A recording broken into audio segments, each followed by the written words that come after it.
A key firefighting tool now grounded from the battle above. This image shows the damaged wing from one of two Super Scooper planes being used in the firefight, hit by a drone in a no-fly zone. Why is that important piece of firefighting equipment not being used? Well, an individual used a drone. If you're thinking that it's fun to send a drone up in the area for your own amusement, or you want to get information that nobody else can get, you will be arrested, you will be prosecuted, and you will be punished to the full extent of the law. Drones are funny because they produce images, and the people who produce these images want to share these images, so people are essentially telling on themselves. Trent Sigurd, a drone professional, has been using social media to track down people illegally flying drones over the wildfire. I have documented at least 12 different users online who have been posting their footage from both the Hearst fire and the Palisades fire. He believes he found the possible pilot that crashed into the Super Scooper. I am trying to get this information to the right place, not just making a repository on the internet, but also getting this to the authorities who need it. Hello, my name is Trent, and today I want to talk about the California wildfires and specifically people flying drones during the California wildfires. So here we go. I have been tracking people who are publicly posting their drone content from the fires on a Twitter thread or an X thread. And the reason I'm doing that is because people should not be flying their drones during wildfires. During a large wildland wildfire, aircraft are constantly flying. These aircraft are picking up water from reservoirs, from the ocean, and they're dumping the water on the front of the fire.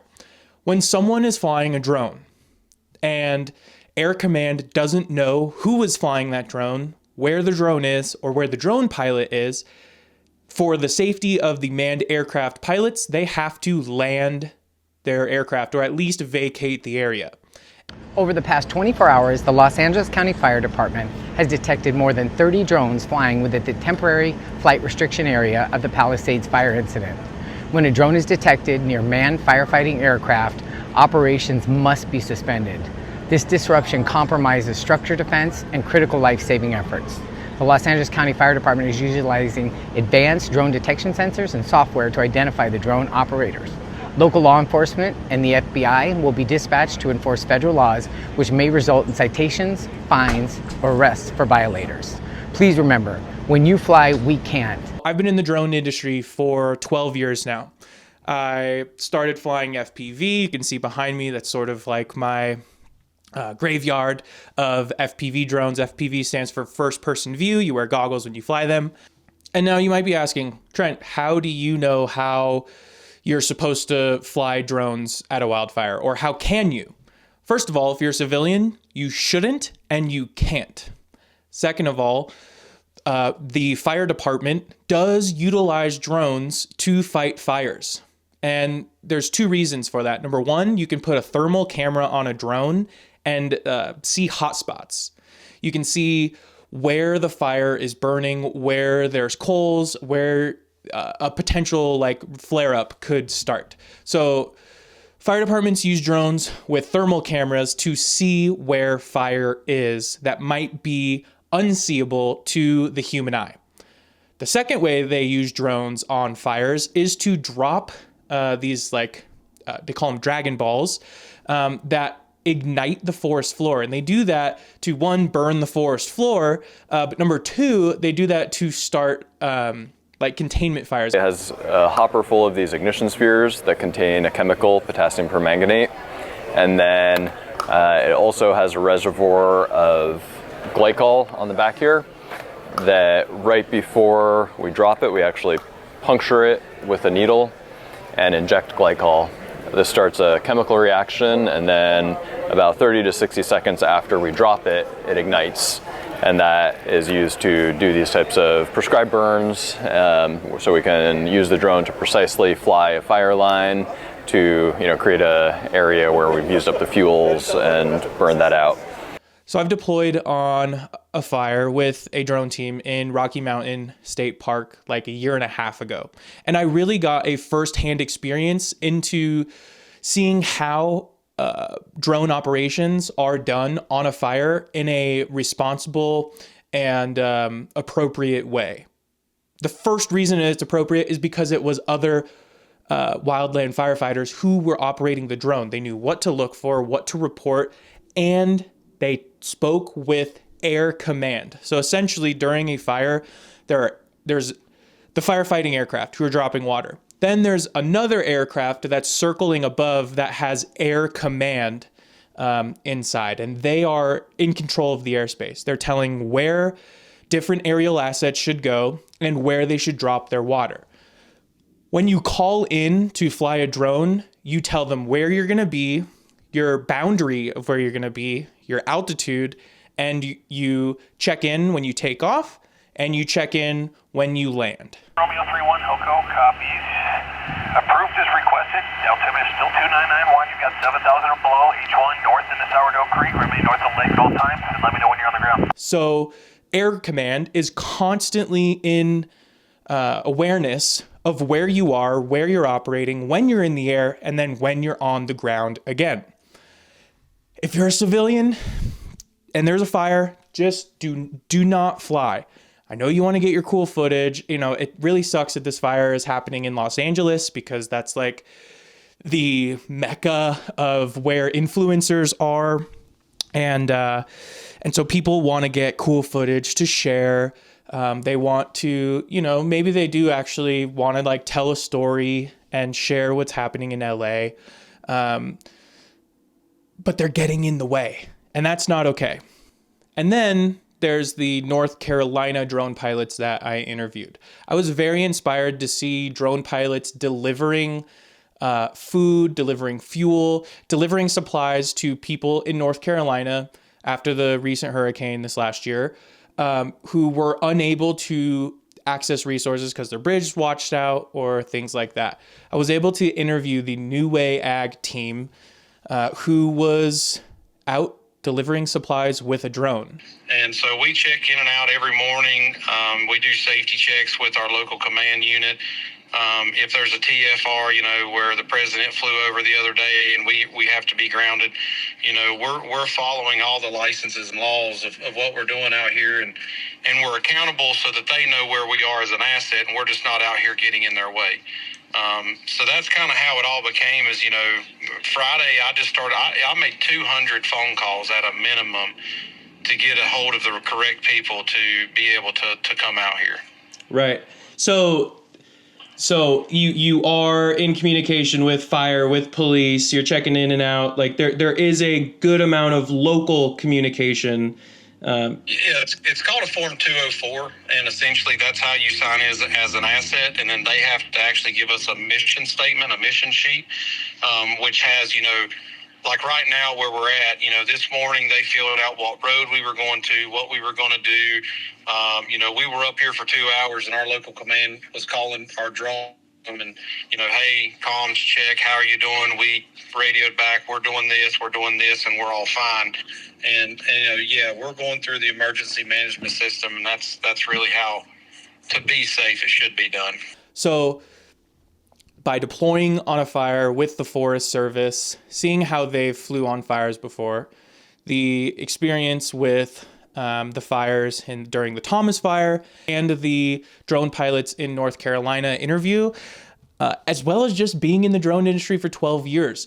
I really felt a responsibility to my friends and family who were in Los Angeles, potentially losing their houses, to start at the best of my ability, tracking drone flights and tracking the people and keeping a list of people who are posting drone videos during the fires, flying in TFRs, which are temporary flight restrictions, because I don't want people to be flying and hinder drone operations. When you start flying a DJI drone and you're in the area of a temporary flight restriction, DJI tells you, hey, you're not supposed to be flying here, but they do give you the option, if you have permission to fly here, remove liability here, I accept responsibility, I'm in touch with the right resources. I forget exactly what it is, but there's like a checklist of, I'm allowed to fly here. And people are just clicking through that and they're flying over the fire, and that is grounding the firefighting aircraft. Not only was there a TFR around the fire, but on Tuesday, I believe, President Biden was in town. So there was a TFR for the fire, temporary flight restriction, and there was a VIP temporary flight restriction for the president. So the people who were flying their drone on Tuesday are not only going to get a visit from the FAA, the FBI, but maybe even Secret Service. And that's a very serious offense. Okay, so let's get to tracking drone flights.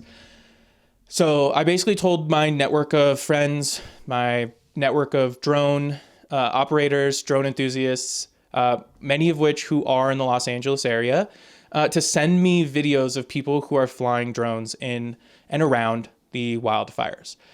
And I started creating a list, right? Just here's who's flying, here's where they're flying where they shouldn't, and getting that information to the correct authorities so that they can use it for investigation purposes. Again, like, I'm just making a list. I'm not accusing anyone of flying a drone during a wildfire. I just am making a list for the investigation, for proper authorities to go through, do an investigation, and if the situation is right, you know, if they really were flying, they were able to get credible evidence beyond the videos that these people were posting, then they'll be taken care of. That's my only goal, is to make a repository, make a list of people flying online. The crazy thing is I shouldn't even have to do that. Just a year ago, the FAA has instituted a remote ID program on drones. Essentially what that is that every drone that flies that's over 250 grams needs to have a beacon that says, here's where I am, here's where my pilot is, here's the information of the pilot. So it's broadcasting all this information for a situation like this. Here's how it works. In its most basic form, remote ID can be described as a digital license plate for UAS. To comply with remote ID requirements, a UAS must broadcast message elements from takeoff to shutdown, such as the unique ID number, location, and altitude of the drone, and its control station or takeoff location. If it appears to be flying in an unsafe manner or in an area they are not allowed to operate, authorized individuals from public safety organizations may request more information about the drone from the FAA. Remote ID is a publicly available broadcast from a UAS that can be received through applications for concerned members of the general public. The intent, I think, behind remote ID was so that drones will be able to be trackable. And I think what this fire really showed us is that remote ID is broken. Remote ID doesn't work. There is no way for authorities to track drone flights using remote ID, much like you can see what airplanes are flying with ADS-B transmission. And so the FAA is really just making a financial burden on pilots, making them register their drones, putting them into a database for something that doesn't work, or something that didn't work during the times when it's needed most. There's also another way that people have been tracking drones in the past, and my friend Romeo highlighted this on X, which was using a thing called DJI Aeroscope. And essentially this is a box from DJI that would sense drone flights around it. It would like, how do I say this in layman's terms? It would essentially listen for the radio frequencies that DJI drones put out, and it would reverse engineer those frequencies to get pilot information, to get drone information, to get the location of the pilot, kind of like what remote ID was intended to do, but it actually gave you information right then. We do, we have a drone. Where is this guy? So if you zoom out, we should see an icon. Yep. And we'll wait for it to get a bearing, get a lock, there he is. So we have an active drone. But I do see a Gmail, and that's an opportunity for us to contact that person. Correct. But you're relying on someone seeing that email. Right. We got a hit. Really? Yeah, we have an Inspire at looks like Port Hueneme. Aeroscope works by picking up the communication that's happening between the drone and the drone controller. It decodes the information in the signal, and then it displays the telemetry and drone data on the Aeroscope screen. The drone's flight path only appears on the map when the drone is powered on or in the air. Once the drone is powered off, it goes away on the map. And Aeroscope only tracks DJI drones, at least for now. But the history of the flight is still stored on the box, and you can still see a pilot's email. And the fact that DJI Aeroscope systems aren't in the back of, 1 in 5 police cruisers or fire departments is beyond me. That is the best way for drone detection. I would say that 99% of the drones that were flown over the Palisades fire were DJI drones. 99% of them. And so this is a failure of remote ID. This is a failure of drone detection and classification. And the FAA really should have had a handle on these things quicker than they did. Now, there's other companies out there like D-Drone who work on counter-drone technologies. However, these are companies. They've taken investment. They need to make money. And so deploying on a fire for goodwill doesn't necessarily meet their business objectives. So when the fire started, I'm feeling helpless. I'm watching my friends' houses burn. And I'm trying to figure out what's my greatest point of contribution in terms of this drone situation. Everyone now thinks they're a drone expert, thinks they're a water expert. And being a veteran of the drone industry for 12 years, knowing, this was our fear, when from 2013 onwards, that drones would be flying for nefarious purposes or would get, there's always been this fear of mid-air collisions, and most drone strikes on aircraft haven't in fact been drones. They've been birds or whatnot. There's never been drone parts found. And there was a collision over the Palisades fire where a drone hit an airplane. I say that in air quotes because there wasn't evidence put out for the first about day and a half. Today, evidence came out. It looked like a DJI it looked like a DJI Mini 4, and it had a battery inside of it that was the 249 gram battery. And what the 249 gram rule was the FAA said, you have to register your drone if it's above 250 grams or 2 sticks of butter. And I'm sure they did some sort of forensic investigation into the weight of a drone colliding with a moving vehicle, an airplane. And this was the threshold of what needs to be registered with the FAA. The drone that was found, I don't know if it was found on the ground or in the wing of the airplane, was 249 grams. And it should have had remote ID built in. So thank God that the drone was a lightweight drone, that it was small. And the person didn't necessarily have to register the drone with the FAA because it was 249 grams, which means that they might have to reverse engineer the DJI drone, look at the serial numbers, and corroborate that with DJI, with their database of drone pilots, because you have to register your account to your drone when you sign up to fly a DJI drone. So we should know who that pilot is in a couple days here. There are a couple possible suspects in my list of people who've been publicly posting their drone footage who I think it might be. So could it be them? Perhaps. Am I accusing them? Do I know that someone, do I know that that's who hit the airplane? Absolutely not. Again, I'm just collecting evidence and I'm saying to the authorities, here you go. Do with it what you will. And there's a few that I was able to triangulate at a certain time, at a certain date, mixed with the radio scanners of firefighters and airplanes, which are public information.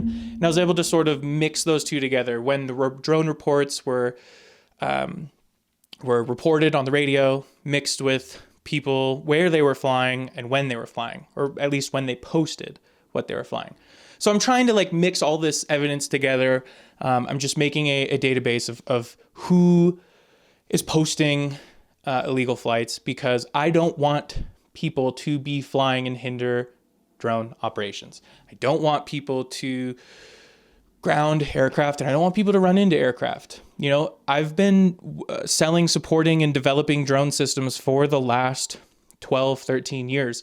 And there was a moment there where we had to put in every airport into the drone, can put a 5-mile radius around it. And we said, you cannot fly within 5 miles of an airport. In a sense, you can get approval to do so and whatnot, but there became a point in the drone industry where we had to protect people from themselves. And, DJI's also done that. And their drones check the internet for TFRs right when they turn on. But people still want to fly and film and get cool footage and, tell a story. But they shouldn't. And it's illegal. And that can be detrimental to a lot of different things. So yeah, that's kind of my rant. I probably missed some things in here, but I wanted to just like get a video out because I'm like on the news now and the reporter's saying like, he knows who the pilots are. I don't. I've got very credible evidence of who could be the pilot who hit the Super Scooper. But again, I'm not 100% sure, and it's not my place to pass judgment on who I think it could be. Again, I'm just creating a database so that the proper authorities can do a proper investigation. I'm just posting people who are flying illegally and potentially hindering fire operations. Okay, there's one more aspect of this that I want to touch on too. At the start of this, the drone community was saying it was a drone that hit the airplane, right? Because in the past, all the mid-air collisions that have been drones have really been birds.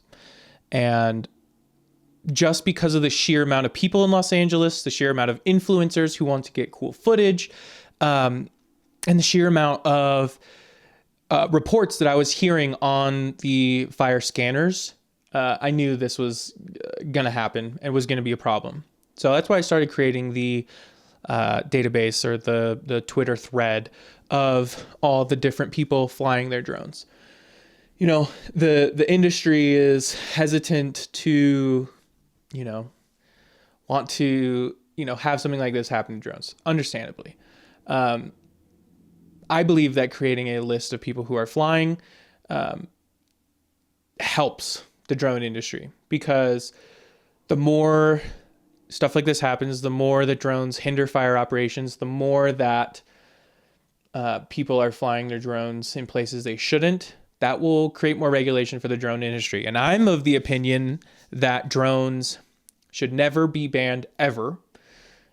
Civilians should always have the access to drones, potentially under the Second Amendment. Drones like this one you see on my shirt are like the ones being used in Ukraine. And I see the drone as something akin to, it's both an informational weapon, right, of being able to gather information, as well as something that can be weaponized.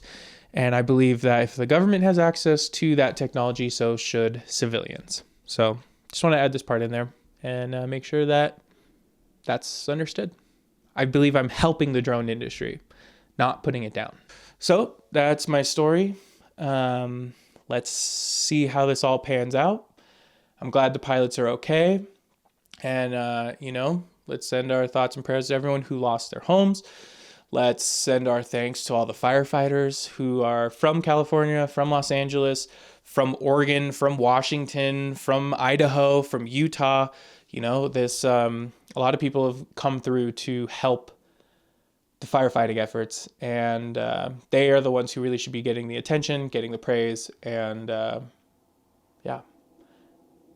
So there we have it. Just wanted to put my thoughts out there because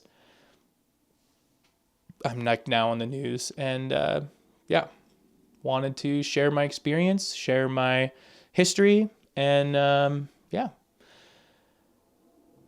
If you made it this far, let me know in the comments, and let me know what you think.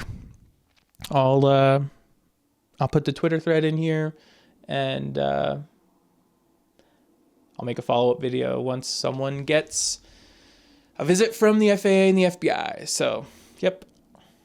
Thanks for watching the video, and I'll see you on the next one.